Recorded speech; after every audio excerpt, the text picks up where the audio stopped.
कुल्लु नफ्सिन ज़ाइक़तुल मौत कि हर जी रूह को, हर नफ्स को मौत का जायका चखना है।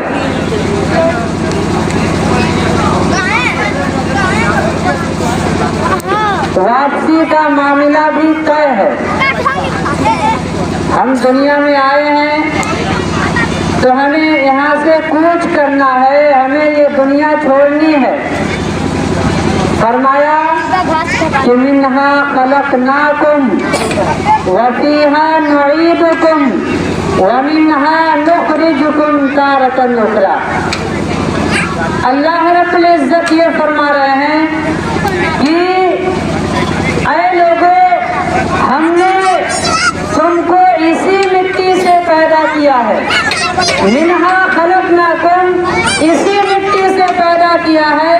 व मिन्हा व फीहा नुईदुकुम, और हम इसी मिट्टी के अंदर तुम्हें लौटा देंगे। पता चला कि जिसने भी आंखें खोली हैं उसे एक दिन बंद करना है। हर जी रूह को मौत का मजा चखना है। मिन्हा खलक़नाकुम व फीहा नुईदुकुम, हमने मिट्टी से पैदा किया और फिर मिट्टी ही के अंदर तुमको लौटा देंगे। व मिन्हा नुखरिजुकुम तारतन उखरा, कि ऐ लोगों, हम तुमको दोबारा इसी मिट्टी से जिंदा करेंगे। वापसी का मामला है ये, और ये दुआ हमें याद दिलाती है और हमें ये हुक्म दिया गया कि जब भी हम अपने मुर्दे को दफन करते हैं और हाथ में मिट्टी लेते हैं तो ये दुआ पढ़ते हैं,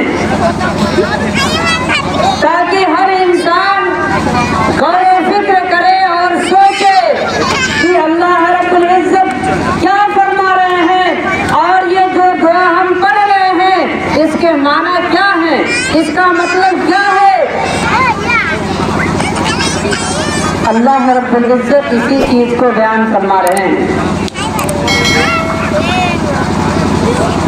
आज हम दुनिया के अंदर इतने मगन हो गए और दुनिया की ज़बाइश में और रंगो रूप में इस कदर ढल गए कि हमें आखिरत की याद ही नहीं।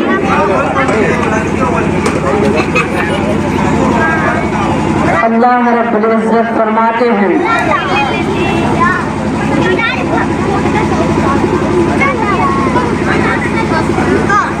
ये दुनिया धोखे के घर है, मच्छर की पर है। ये दुनिया फना और बर्बाद होने वाली है। हम इसके रंगो रूप में और इसकी खूबसूरती के चक्कर में ना पड़े। किसी शायर ने कहा है कि हुस्न ज़ाहिर पे अगर तू जाएगा, हुस्न ज़ाहिर पे अगर तू जाएगा, आलमे फानी से धोखा खाएगा। ये मुनक्कस सांप है डस जाएगा, ये मुनक्कस सांप है डस जाएगा।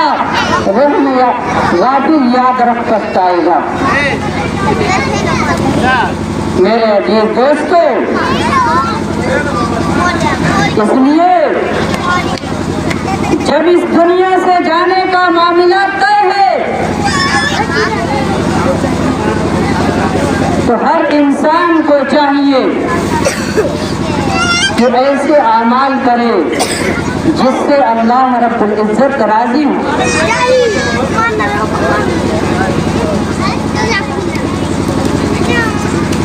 कितने जनाजे हमने कंधों पे उठाए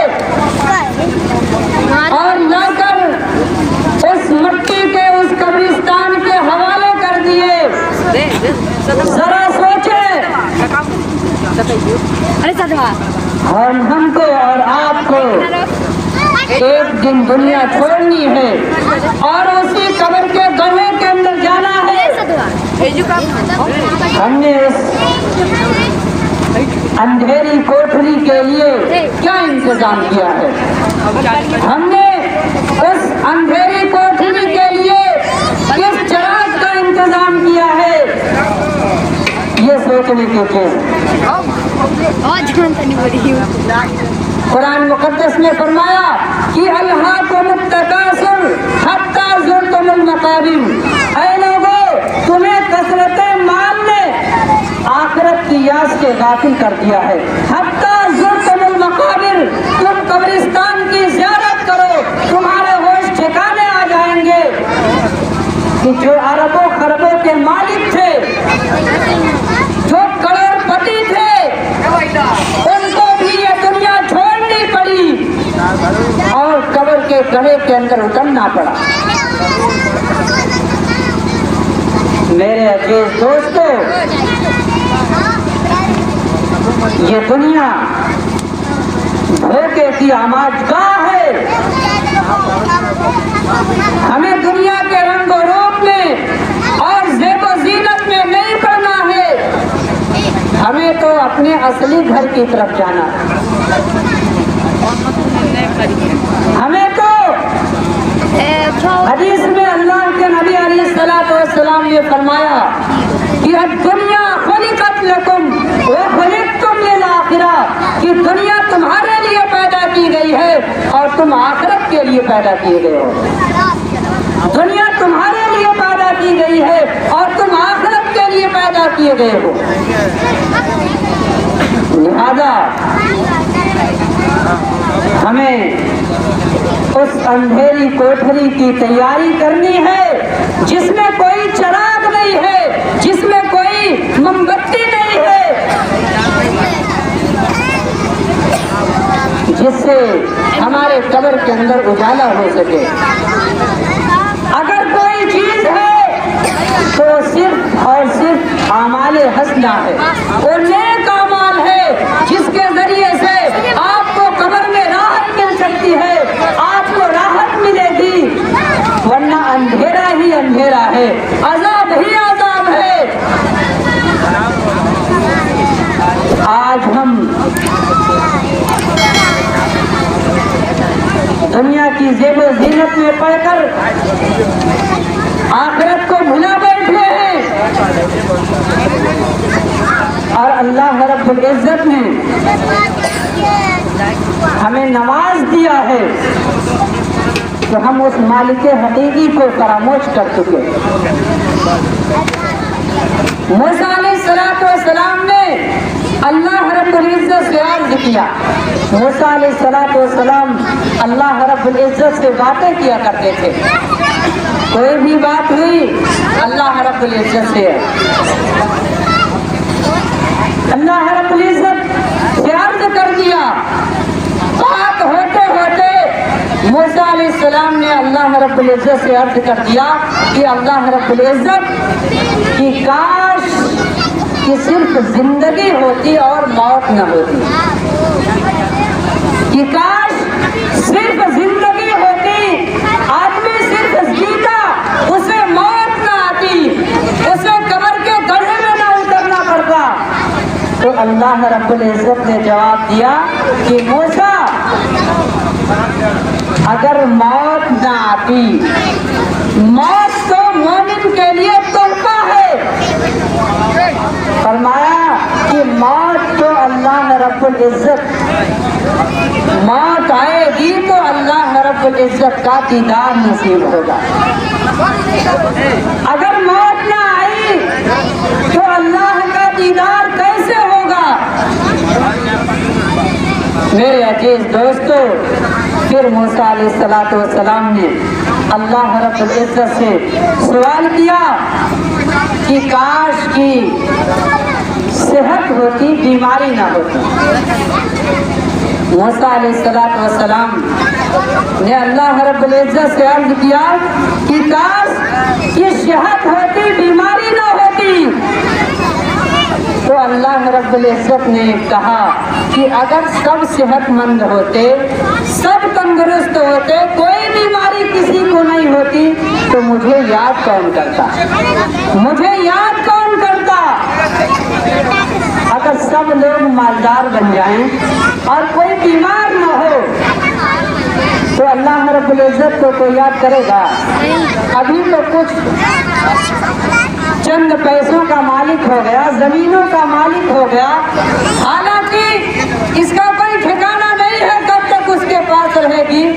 अब इतनी अकड़ है इंसान के अंदर, इतनी अकड़ है, किसी पर जुल्म, किसी पर ज्यादती, किसी को मारा, किसी पर जुल्म किया, तरह तरह की बीमारियों के अंदर मुलविस हो जाता है इंसान। अगर सिर्फ मालदार रहे, सिर्फ बीमारी रहे, फिर सिर्फ तंदुरुस्ती रहे, तो मुझे कौन याद करता। मेरे अजीज दोस्तों, इसलिए अल्लाह रब्बुल इज़्ज़त ने सेहत के साथ बीमारी पैदा की। अल्लाह रब्बुल इज़्ज़त से मूसा अलैहिस्सलाम ने तीसरा सवाल किया कि काश कि सिर्फ जन्नत होती, जहन्नम न होती, जन्नत होती, जहन्नम न होती। अल्लाह रब्बुल इज़्ज़त ने कहा, मूसा बताओ कि अगर सिर्फ जन्नत होती तो लोग तो सिर्फ बुरा ही काम करते, डर होता, कोई खौफ होता अल्लाह रब्बुल इज़्ज़त का, कोई डर और कोई खौफ नहीं होता। चोरी करने वाला चोरी में मजबूत होता, ज़िना करने वाला ज़िना के अंदर लगा रहता, झूठ बोलने वाला झूठ बोलने में लगा रहता। गर्ज ये कि हर गुनाह का करने वाला अल्लाह रब्बुल इज़्ज़त से डरता ही नहीं कि सिर्फ जन्नत ही है, दोज़ख है ही। अल्लाह रब्बुल इज़्ज़त ने फरमाया, इसलिए मैंने जन्नत के साथ साथ दोज़ख को बनाया ताकि अकड़ कर चलने वालों को, जुल्म करने वालों को, नाफरमानी करने वालों को, ज़मीनों को हड़प करने वालों को, बातों बातों पे झगड़ा करने वालों को, ताकि उनको सबक सिखाऊं। इसलिए मैंने जहन्नम को पैदा किया ऐसे लोगों के लिए जो बुरे अमाल करते हैं। अल्लाह रब्बुल इज़्ज़त ने, मेरे अजीज दोस्तों, ये ऐसी बातें, एक घंटा और एक सवाल ये किया मूसा अलैहिस्सलाम ने, अल्लाह रब्बुल इज़्ज़त सबको अमीर बनाता, किसी को गरीब न बनाता, सबको अमीर बनाता, किसी को गरीब न बनाता। तो अल्लाह रब्बुल इज़्ज़त ने फरमाया कि तो मेरा शुक्र अदा कौन करता। इसलिए जरूरत है कि अल्लाह रब्बुल इज़्ज़त ने हमें मुख्तसर दिन की जिंदगी अता की है, तो हम ऐसे अमाल करें जिससे अल्लाह रब्बुल इज़्ज़त राजी हो जाए, हमारे लिए दुनिया में भी भलाई हो और आखिरत में मरने के बाद भी हमारे लिए जन्नत का फैसला हो जाए। कब्र रोजाना ये चीखती है, चिल्लाती है कि मैं कीड़ों का घर हूँ, मैं मकोड़ों का घर हूँ। जब कोई नेक बंदा कब्र के अंदर रखा जाता है, अच्छा आदमी, नेक आदमी जब कब्र के अंदर रखा जाता है, तो कब्र कहती है कि तेरा आना मुबारक हो, तूने बहुत अच्छा किया कि हमारे अंदर आ गया, तूने बहुत अच्छा किया कि हमारे अंदर आ गया। चुनांचे वो कब्र कहती है, जमीन का वो टुकड़ा और हिस्सा कहता है कि तेरा आना मुबारक है। जमीन के ऊपर जितने लोग चलते थे, सबसे ज्यादा मोहब्बत और सबसे ज्यादा लगाव तुम्हीं से था, तुमने बहुत अच्छा किया कि हमारे बीच आ गए। इसी तरीके से जब कोई बदकिरदार और बुरा आदमी, जालिम, शरकस जब दुनिया से जाता है, तो कब्र उसे कहती है कि तेरा आना नामुबारक है, तेरा आना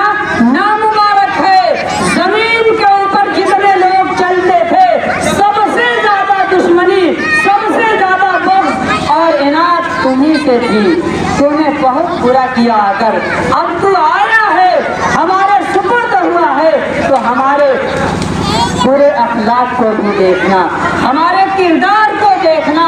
चुनांचे हदीस में अल्लाह के नबी अलैहिस्सलातु वस्सलाम फरमाते हैं कि कब्र इतनी तंग हो जाती है कि और इस तरीके से उसको दबाती है, दबोचती है, जिस तरीके से हाथ की उंगलियां एक दूसरे में डालने से एकदम चिपक जाती है, इसी तरीके से कब्र उसके लिए तंग हो जाती है और अज़ाब उस पर मुसल्लत हो जाता है। हदीस में अल्लाह के नबी अलैहिस्सलातु वस्सलाम ने फरमाया कि एक ऐसा सांप उस पे मुसल्लत हो जाता है जो डसता रहता है। अगर वह एक मर्तबा अपना हाथ जमीन पर मार दे तो जमीन की जितनी चीजें हैं सारी चीजें गड़ सड़ कर खत्म हो जाए। ऐसा जहरीला सांप मुसल्लत होता है। मेरे अजीज दोस्तों, असल हम इस दुनिया के अंदर उस अंधेरी कोठरी की तैयारी के लिए भेजे गए हैं। उस अंधेरी कोठरी की तैयारी के लिए भेजे गए हैं, तो हमें चाहिए कि हम उस अंधेरी कोठरी की तैयारी करें और इस दुनिया से दिल ना लगाकर उस घर से दिल लगाएं और उस अल्लाह से दिल लगाएं जिसने हमें मनी के एक नापाक कतरे से पैदा किया। हमारा कोई वजूद नहीं था, जिससे अल्लाह रब्बुल इज्जत ने हम सबकी जिंदगी बख्शी है।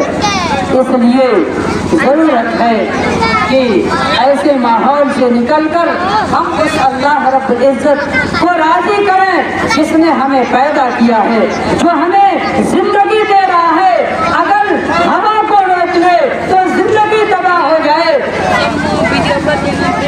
अगर जो पानी पीते हैं तो हमारे जिस्म से न निकले, हमें पेशाब न उतरे, तो हमारी जिंदगी वबाल बंद हो जाए, वबाल हो जाए। हम अगर जो खाते हैं अगर हमारे जिस्म से बाहर न हो तो यकीनन हमारी जिंदगी तबाह हो जाएगी, यकीनन हमारी जिंदगी खत्म हो जाएगी, हम मौत के लुकमा बन जाएंगे।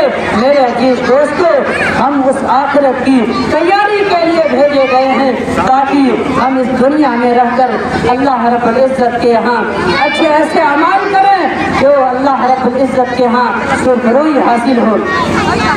इसलिए एक अहम काम जो अल्हम्दुलिल्लाह 3 दिनों से और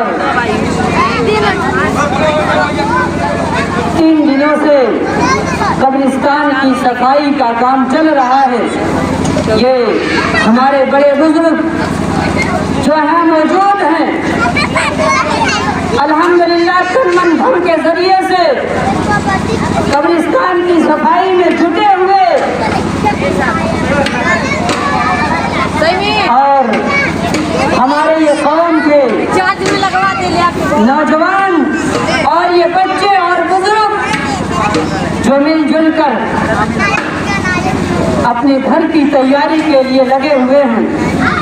अल्हम्दुलिल्लाह आज इसी बुनियाद पे यहाँ इकट्ठा होना है और इकट्ठा हुए हैं। इसके अलावा चौरही के उन अहबाब तक अगर हमारी आवाज़ पहुँच रही हो या हमारी उन माओ और बहनों तक जो उम्र दराज हैं, कब्रिस्तान की सफाई के लिए कदम बढ़ाएं और उसकी सफाई सुथराई का खास ख्याल रखकर अल्हम्दुलिल्लाह नौजवानों की मेहनत से आधे से ज़्यादा कब्रिस्तान की सफाई हो गई है। कुछ उम्र रसीदा हमारी माएँ और बहनें भी अगर जाकर थोड़ा सा हिस्सा ले लें सफाई हो जाएगी और हमारे खेत की तरह कब्रिस्तान की सफाई हो जाएगी।